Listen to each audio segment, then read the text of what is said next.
Hirap si mama. Lalakad ng mga papel. Tapos hindi pa naayos.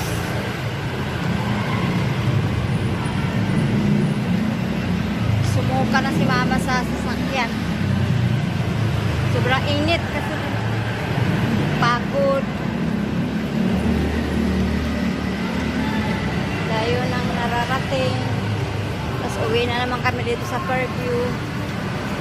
Kasi doon sa Puturin, grabe init. Hindi kaya, kahit gabi.